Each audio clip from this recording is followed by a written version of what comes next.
Well, let's get started. I'll let anybody in who hasn't come in. Our guest today is Mark Katches, who is one of the editors and vice presidents over at the Tampa Bay Times. Mark gets a number of emails from me, both as with letters to the editor and my occasional complaint about what's going on with the e-newspaper. And he's very responsive, and I certainly appreciate that. He's been with a number of newspapers around the country and been responsible for some of the papers winning Pulitzer prizes. And in his bio, and I hope he can get around to maybe talking about this, he was a reporter during the trials of Heidi Fleiss and OJ, and it'd be interesting to hear his thoughts going back then. So without further ado, I will introduce Mark, and he will take it from here. And we'll open it up. Mark, we'll have to leave a little bit before 1, but he told me he would open it up to questions. Absolutely, I look forward to it. When I have conversations like this, I'm not a prepared speech person. I like to have conversations, and this is an intimate size group, and I wish we were together in person, but I think we can have a really good conversation over Zoom here. So a little bit about me. I started writing for newspapers when I was 13. I walked into a little office in Millbrae, California, just a suburb of San Francisco. And there was a harried editor there putting out the weekly newspaper all by himself. And I told him I wanted to write. And he looked at me, and he was busy, and he realized, though, just from the look on my face, probably that the only way he was going to get rid of me is if he offered me some kind of work. And the only way I was going to get out of his hair so that he could actually put out the week's paper was if he did give me an assignment. And he did. Paid me 3 cents a word. 3 cents a word for the first article I wrote. And I knew then I better write long if I was going to ever make any money in the business of journalism. But I was hooked for life. I was hooked for life from that moment on. It's all I've ever wanted to do. I think there's a lot of people in the Tampa Bay Times newsroom who view the work that we do as a calling. It's what we were put on this earth to do, to inform our community, to cover the news, to find things out before anybody else does, and to do the type of depth and investigative reporting that can really, really make a difference. I'll talk just a little bit about that. First, I'll just say, this is not a stop the presses headline I'm about to tell you. We live in turbulent times. And I used to start conversations with groups like yours talking about the newspaper business and the turbulent times, most specifically the local news business. But now it's everything. It applies to everything. Think about what we've been through in the last couple of years as a community, as a country, as a globe. This pandemic, which hopefully we're about to emerge from or showing signs of getting out of, but that has been an upending part of our lives, all of our lives. A racial reckoning unlike anything we've seen in generations. The distrust in leadership, government institutions, and the media. It's at the highest pitch it's probably ever been. We live, and fueling a lot of this is a toxic brew of social media posts and places that are now elevating news that, or quote unquote news that isn't really news, and more unreliable information is proliferating. And I think at this point in time, and I remind our staff of this, that local news is more essential than ever. A credible news source is more important than ever, that a community can count on. Now, we've gone through a lot of change at the Tampa Bay Times. You probably have some questions about it. We, in the last couple of years, since the pandemic really began, dropped down from a 7-day home delivered newspaper to 2 days a week. This past year, or starting actually in January, we announced this, and in March we implemented it. We've begun outsourcing our printing. We used to print the newspaper in our St. Pete location. We now do it in Lakeland. That's led to earlier deadlines. We have fewer people in the newsroom today than we had last year, and fewer people than we had the year before that. And if you go back 10, 15 years, a newsroom that once had close to 400 people now has 125. That's our current size of our newsroom today. But we are still, by far, the largest news operation in Tampa Bay and in the entire state of Florida. No newsroom has as many reporters on the ground as we do. And frankly, I would say that, you know, although you may have times where you pick up the newspaper or read the e-newspaper or see our website and are less than pleased with what you read or what you see, I'd put our staff up against any staff pound for pound in American journalism. The talent in the Tampa Bay Times newsroom is the best I've ever been around. And I have, as David points out, I've worked a lot of news organizations. I was the Milwaukee Journal-Sentinel for a few years, the Orange County Register for 10 years, worked at the Oregonian just before coming here for 4 years. And then I expanded the Center for Investigative Reporting's operation for a 5-year period there in the last decade. But so when we talk about the Times, just back to some of the changes we've gone through, even though, again, you've seen enormous change, we still are the largest news operation in the state. We've expanded our e-newspaper to a point where we're now actually producing more news with our later deadlines, late sports news than we had in years, honestly. We're growing our reach, and we're probably ahead of the curve. A lot of other news organizations in America.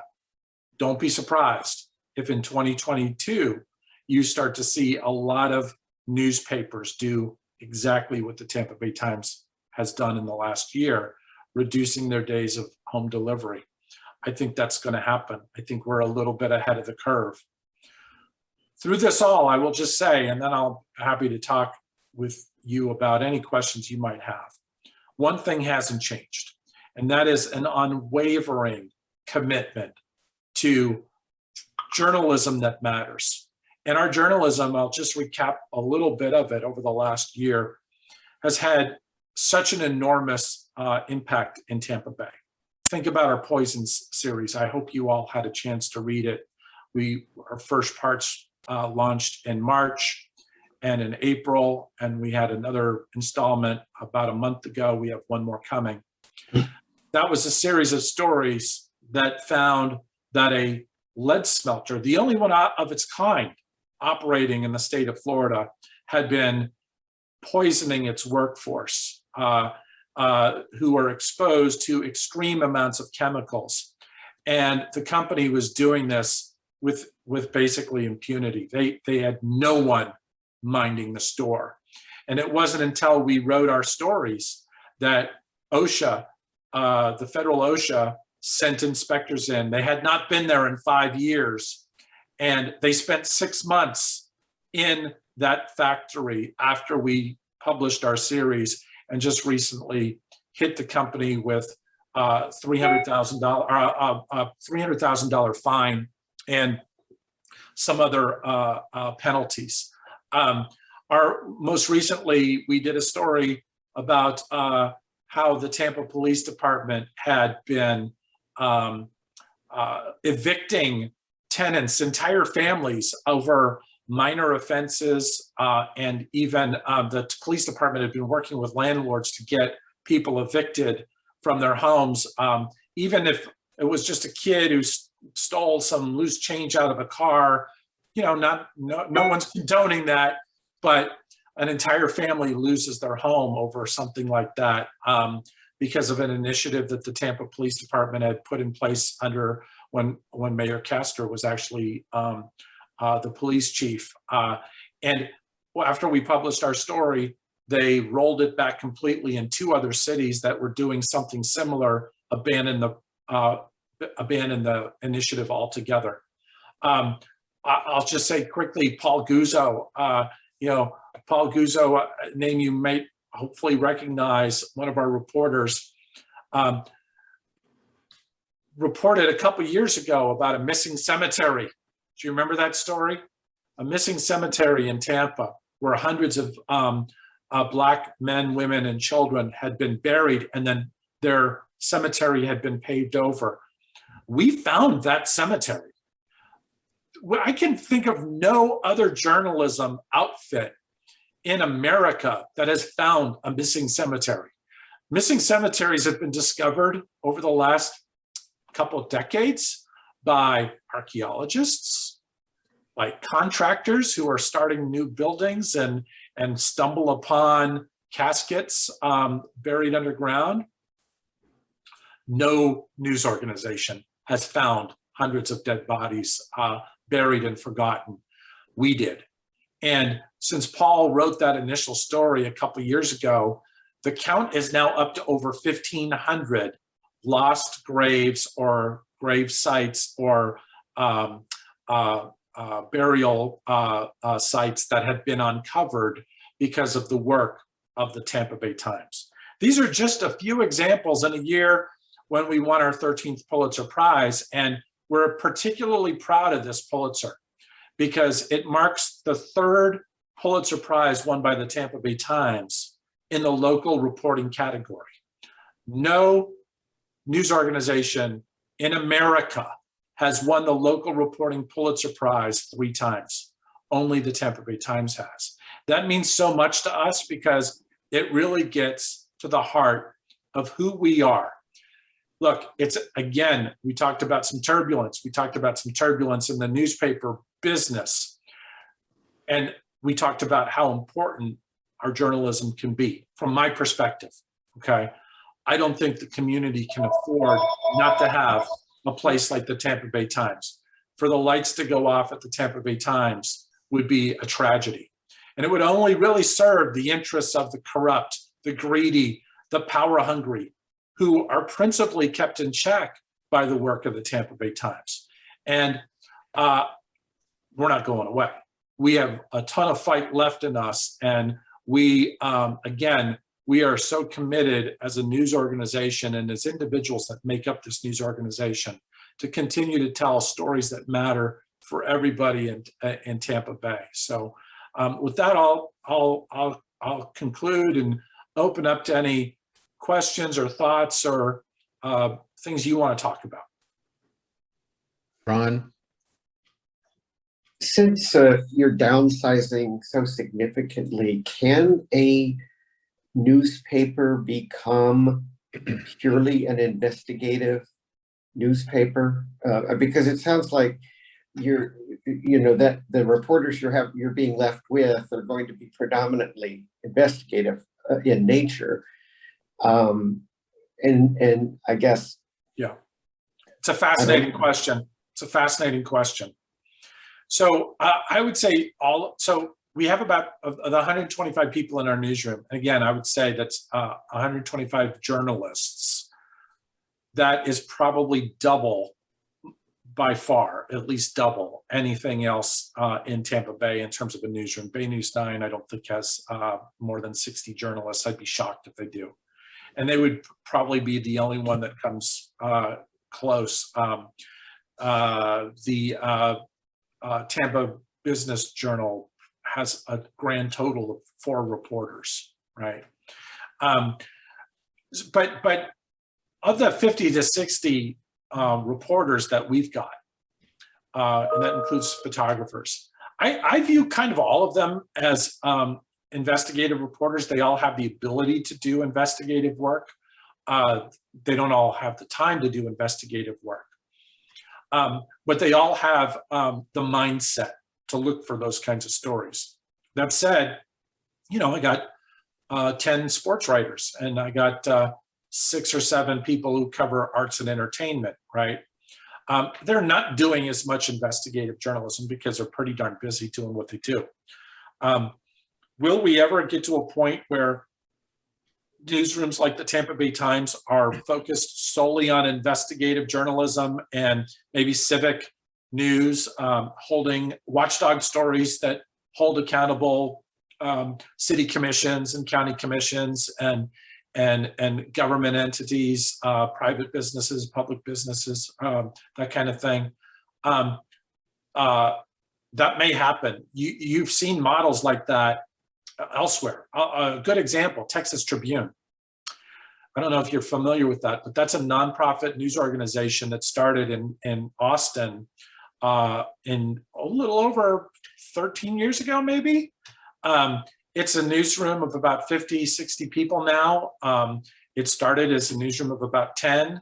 Their focus is covering Texas politics, and you know, they don't drill down into communities, but they have a model of, they don't do sports, they don't do entertainment, they're just covering politics and government with a watchdog bent. And you know, we've seen some other nonprofit news organizations start like that. There's a new one in Memphis.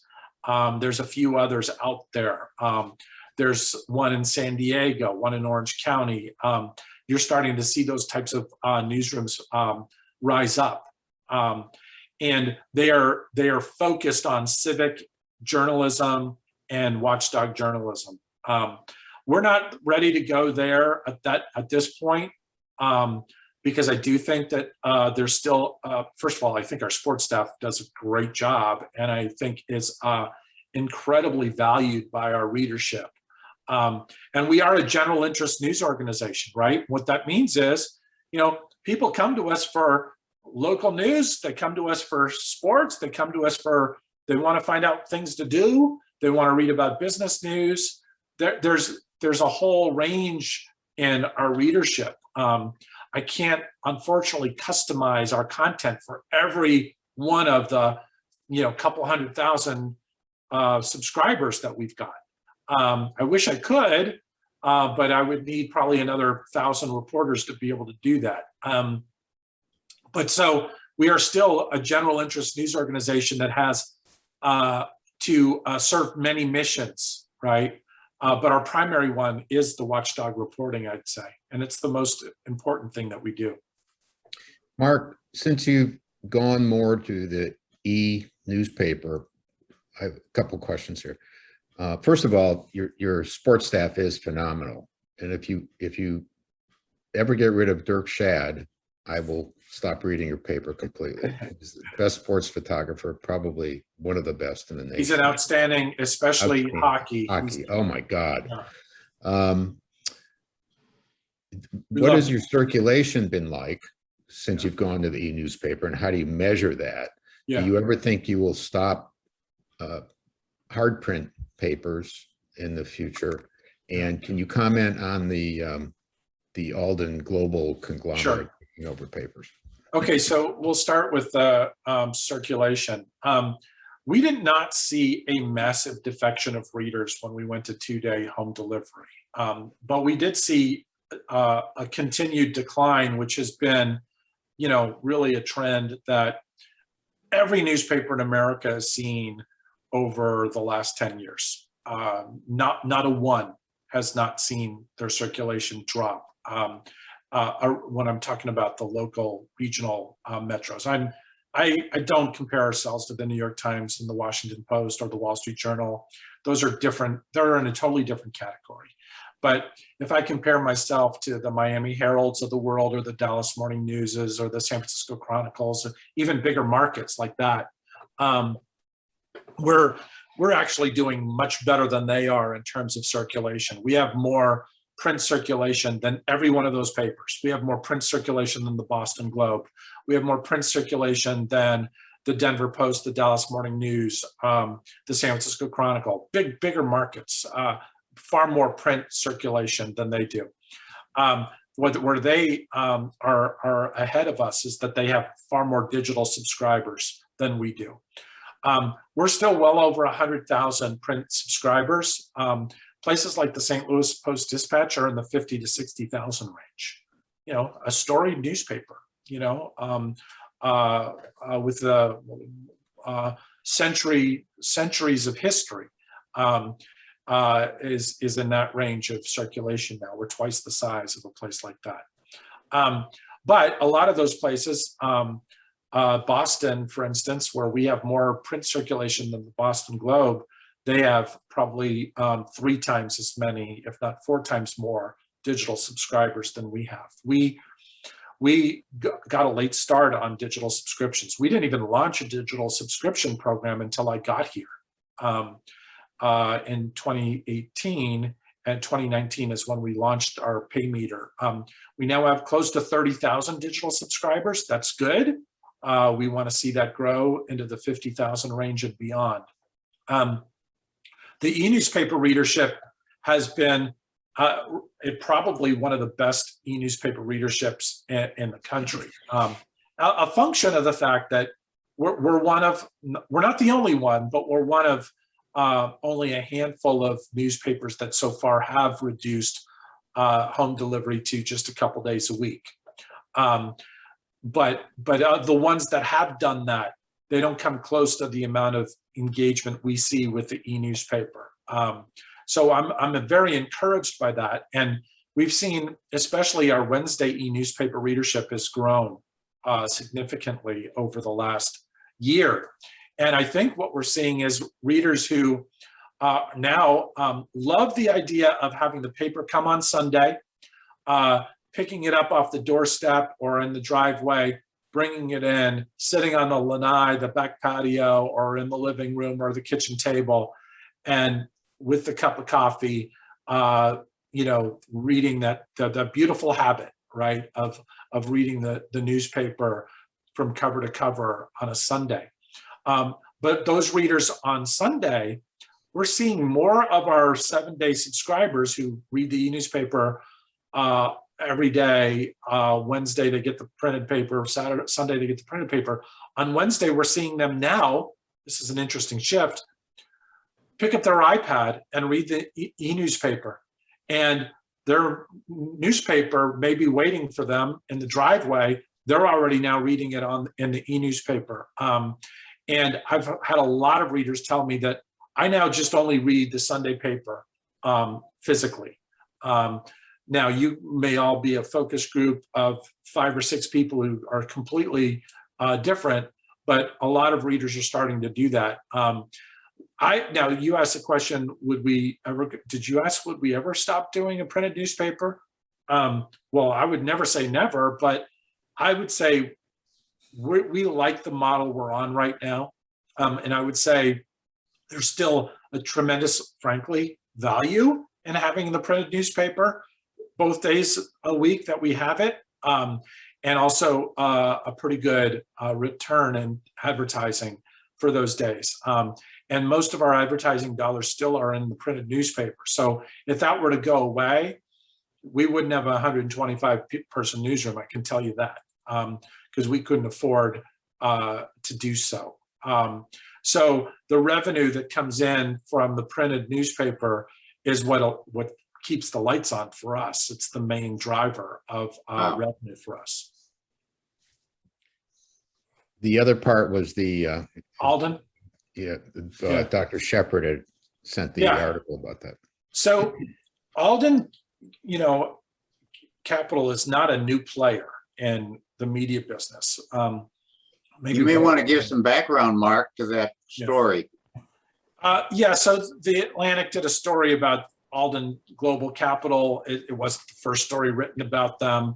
This is a company that is a private equity firm, hedge fund that has purchased a bunch of newspapers over the last, say, 10 years, and has largely been draining them of just starving them out, cutting newsrooms like the Denver Post is an example, from a 150 person newsroom down to 60. The profit margins have remained very high at Alden newspapers, but they've starved the news staffs down to just a bare bones operation. Now, they've done this in a number of markets. They just recently bought the Tribune company, so they now have control of the Orlando Sentinel, the South Florida Sun Sentinel, the Chicago Tribune, the Hartford Courant. Before that, they had, as I mentioned, the Denver Post, the Orange County Register, the San Jose Mercury News. These are among the Alden-owned papers. They're probably now the second largest newspaper chain in America behind Gannett. And you know, their whole goal is to make money as long as they can. And if that means we're going to cut staff so we can keep a profit margin of 20, 30%, whatever we want, that's what they're doing. And they're making money off of the newspapers, but only because they are basically starving the news product. And it's a strategy that ultimately those newspapers are going to wither away and die. So they're just making a play that they're going to try to extract as much money out of them as they possibly can. Now, you probably have more you want to discuss about that, but I'll say one thing. Count your blessings that we are a locally owned, independent news organization. We are not owned by a hedge fund. We're not owned by a newspaper chain that's publicly traded, and the whole goal is to, you know, return investments to shareholders and to make themselves rich. That's not why we're in this. We are owned by a nonprofit, the Poynter Institute, and our goal is to basically break even. I mean, you know, we'd like to be able to build a cash reserve so we could do some things and weather certain storms and, you know, invest more in our people and in our products. But we're not out to feather our nests. We're not trying to return money to shareholders. We're not trying to, you know, get big bonuses out of this. None of our executives are on a bonus program. I'm not on a bonus program. Nobody's on a bonus program here. We're just here to serve the community and try to do the best job we can. And that, unfortunately, isn't the mission in some of these other places that are owned by chains, where literally they've starved their news staffs down to the bare bones, and they can't really cover their communities anymore. And the news deserts that are growing in those communities are really, really kind of frightening to see. Taking that a step further, Mark, do you see this nonprofit ownership model as the future for preserving journalism and preventing the shark feeding that is going on right now with groups like Alden?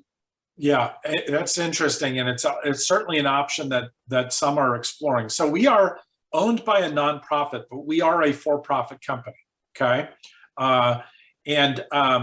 but we do have a nonprofit owner. Some news organizations, the Salt Lake City Tribune is an example, have now made the complete switch to a nonprofit, right? There are some pros and cons to doing that. And it's something, you know, would we consider to go a next layer of having a nonprofit owner and also becoming a nonprofit news organization? I wouldn't rule that out. It could happen. It might happen. It's something we need to think about. But I think we're keeping an eye on what some of these other models look like that have made this conversion. But I would say that industry-wide, I wouldn't be surprised if you see more people go that route.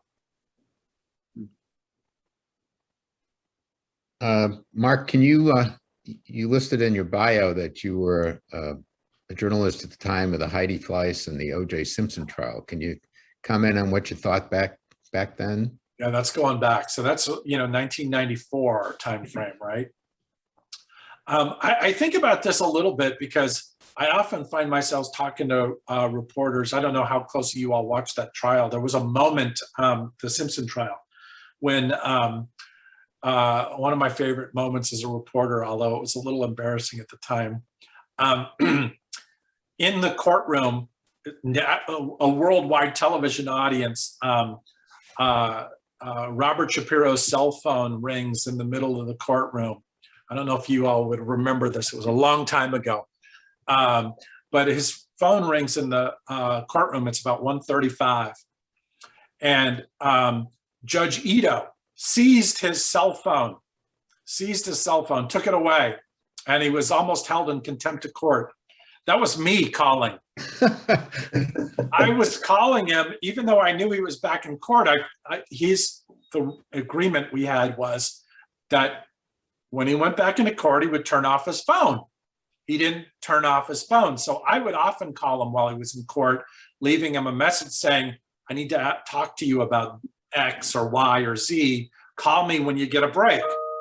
So he didn't turn off his phone, and the phone rings in court, and it's me calling, and the phone gets seized. And it was kind of it was like a one-day story, but it was like everybody was buzzing about it. I tell my reporters a story that I share with a lot of people. So it was a circus of media reporters, as you'll remember, hundreds and hundreds of people there. I still talk to some of them, actually, but hundreds of journalists. Now, every day after court, my job was to get as much as I could out of the defense lawyers, right?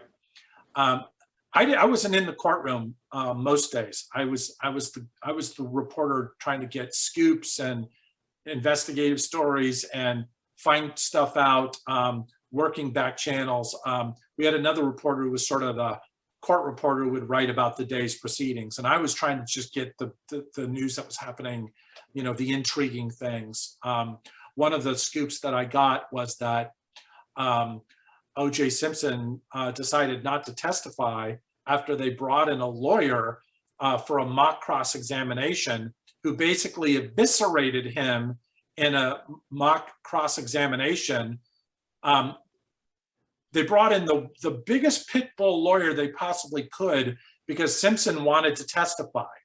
So they brought in this pit bull who basically just brought him to his knees in a mock cross-examination. And that was the point where he leaned over to Johnny Cochran and said, okay, I get it. I'm not going to testify.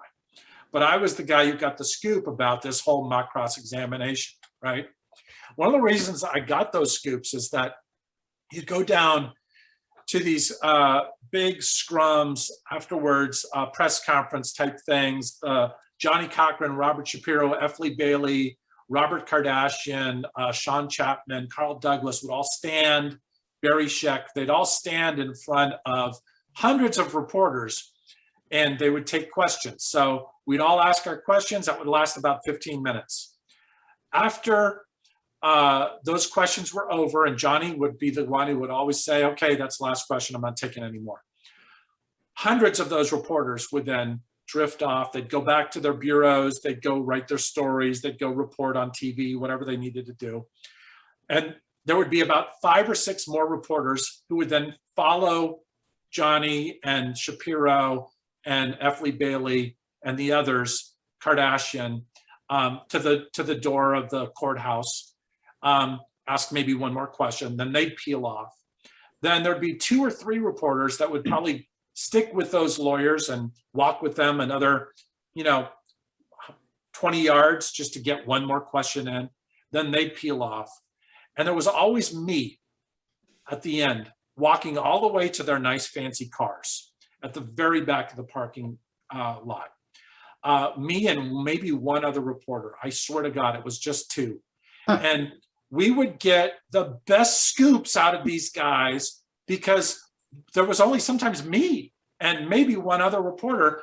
asking them, pulling them off to a side so that other reporter couldn't hear what I was asking them, and I couldn't hear what they were asking.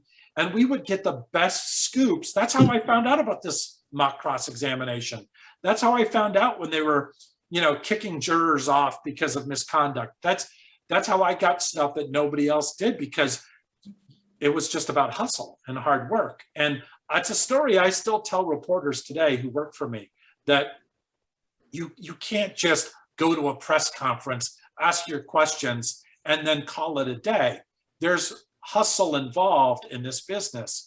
And that was, Robert Kardashian, God rest his soul, was one of the best sources for me when he was on that case, because, these guys admired the hustle. They admired that I was out there working them. And so few, that horde of media you saw there was literally one or two that would go that extra mile, and they were the ones getting rewarded with all the best stories. The Heidi Fleiss case, I got to tell you, it was interesting because who was in that courtroom every day was Ron Jeremy. Do you all know who Ron Jeremy is? Yeah. Ron Jeremy was in that courthouse every single day. And, he took an interest in me because I was there. Some people shook their heads no, Mark. You might. Okay, Ron Jeremy is like this really not attractive porn star. Okay. He's been in hundreds and hundreds of porn movies. And he and what was the name of the guy? It was, there was a couple of other guys. The publisher of like Screwed magazine was in there all the time. Barry Flint. No, it wasn't Flint. It was another guy. It wasn't, I can't remember his name. His name's escaping me, but these guys were in court every day. So during breaks, they'd come up to me and say, well, what do you know? It's like, I'm not telling you what I know, but it was interesting to see these guys in there every single day watching this trial. And the one thing that I'll never forget about Ron Jeremy is that he was yellow. I mean, his complexion was yellow. He was in his mid-30s then, but it was like he looked jaundiced. And what that was, I learned later, was a lot of penicillin for sexually transmitted diseases. But and that is how he had turned a shade of yellow. There was a moment when Heidi Fleiss called me up and said, Mark, the feds are offering me a deal. What should I do? And I said, well, honestly, I'm not in a position to counsel you on what you ought to do. But it was fascinating to me that she was calling me at like 8 o'clock at night, wondering what she should do about like whether she should plea bargain with prosecutors. So it was a weird time, honestly, but it was a fun time as a reporter covering, high profile cases are always kind of interesting to be a part of. Mark, I've got a couple simple questions, I think, just due to kind of structure of the paper. One, how come you don't have the extra comic page in the print sections?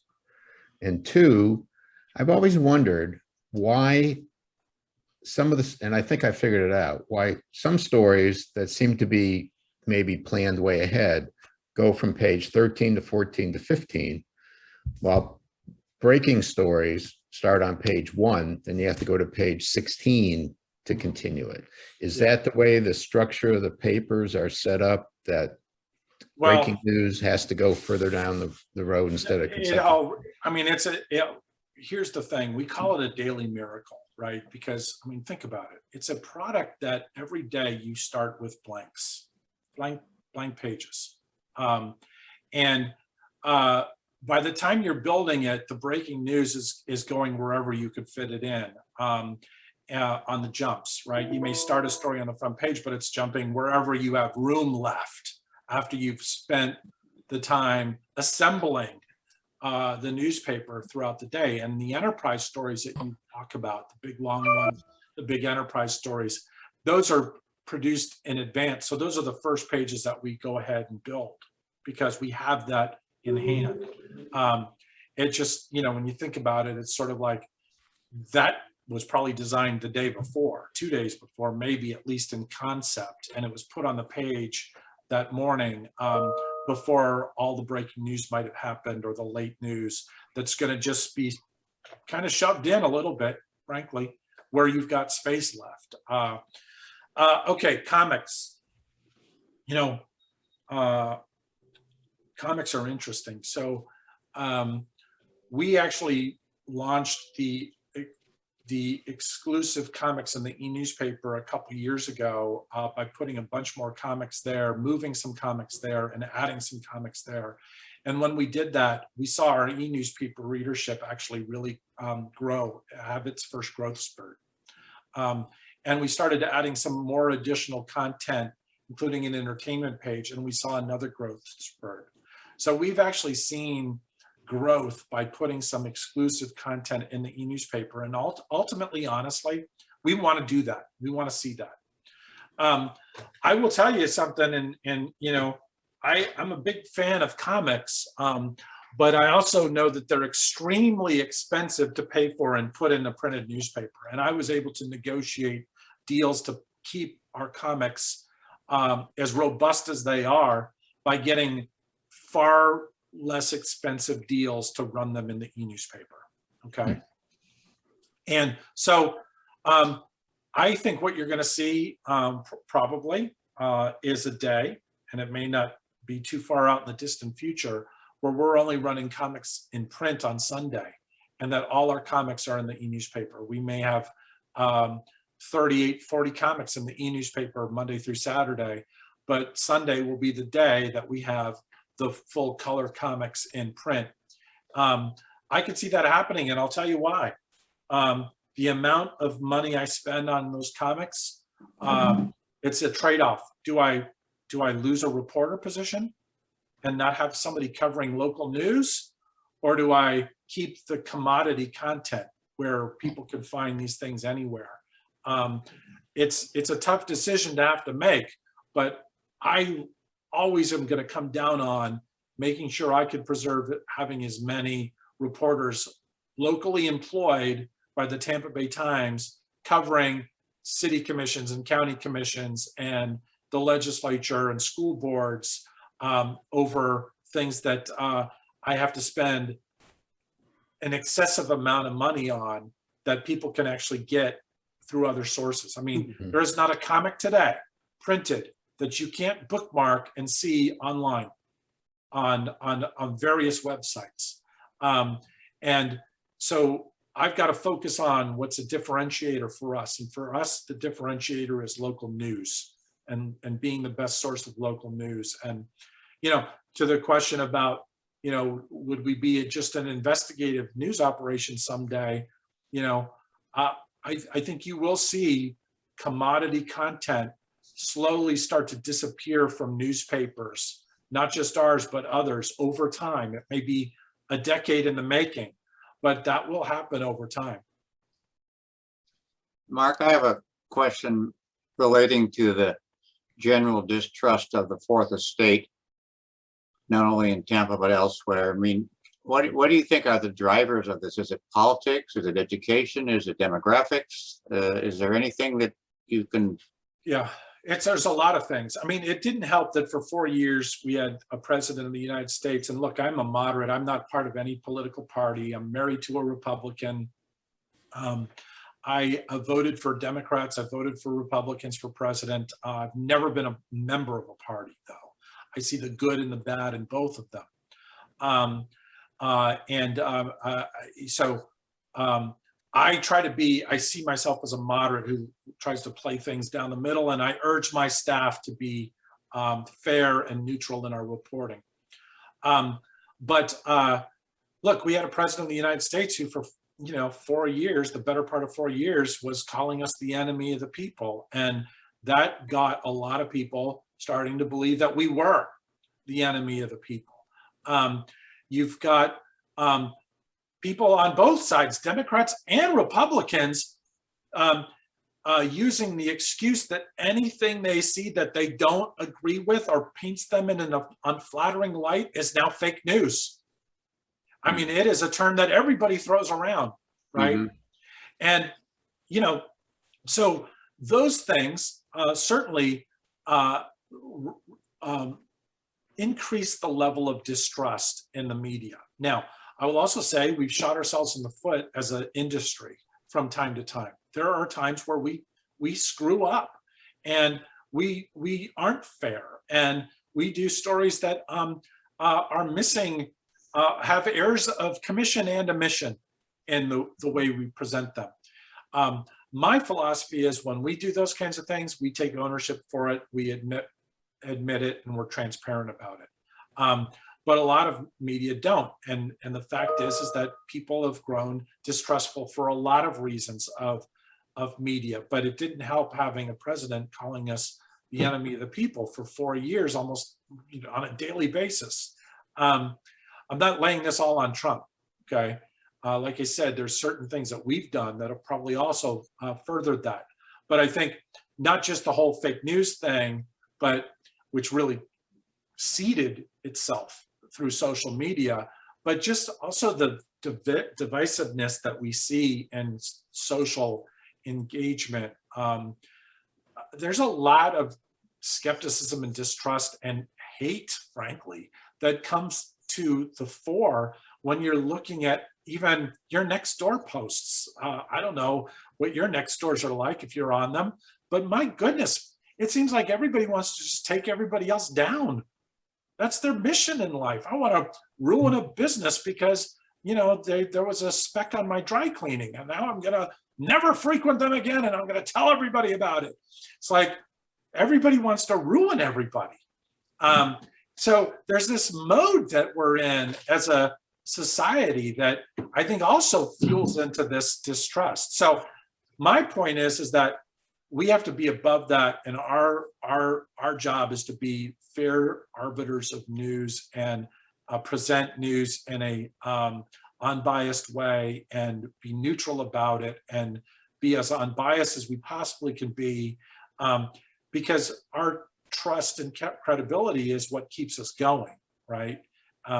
But yeah, it has been the last couple of years harder than ever. I mean, 10 years ago, journalists still had sort of like, in some cases, reputations that were just an opinion polls, just a little bit higher than used car salespeople and politicians in terms of like, do you trust them by profession? I think a lot of readers who still read newspapers, especially local newsrooms, still believe that we're doing the best we can to present the facts and be fair. And I think that also the largest phenomenon that I've seen is around national politics. So people aren't really questioning our credibility or fairness on education stories so much, although it can come up a little bit when it starts to touch into Tallahassee, or most of the routine local news coverage that we do. But anytime we were doing anything around national politics, and to some extent Tallahassee, it's the political coverage that is the lightning rod. Listen, Ron, if you can make it quick, Mark told me he had to be out of here before 1. So if you can make I it just quick, wonder if you had any comments. Maybe one last question. Sorry, go ahead. I wondered if you had any comments about news aggregators and how they are affecting you. For example, Apple News, you can read the Tampa Bay Times on Apple News.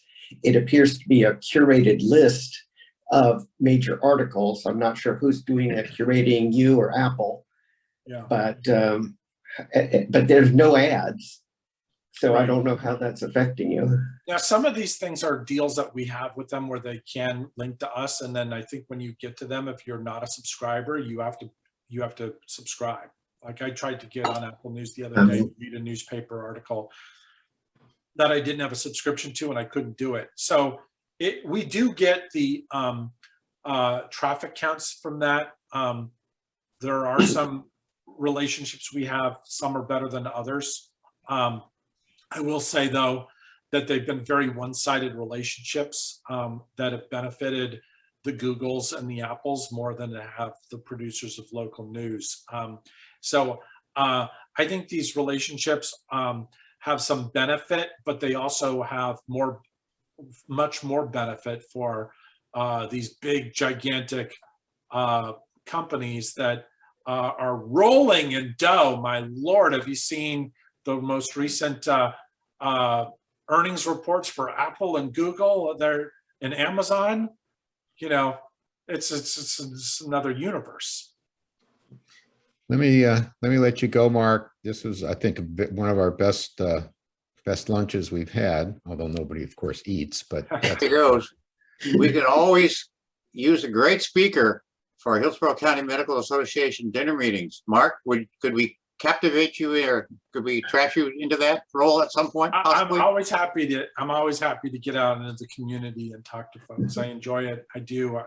You'll get to a wider audience and a younger one. I think that would be. I don't even mind if it's 6 people. I'm happy to do it. Well, I'd like to get you maybe after the first of the year to come back and have another one too. Yeah, definitely. Yeah, and you know, there's always others folks in our newsroom. I don't know if you've had others speak or appear here, but we actually have a speakers bureau set up where people can get invited. We're just launching it, really, so you probably don't even know about that yet, and you're just hearing this for the first time. But love to have more of our folks engage with you too. I'd love to have maybe like a John Romano come speak. John's a great writer. He's one of the best. One of the best. Anyways, thanks, Mark. Appreciate it. All right, nice to see you all.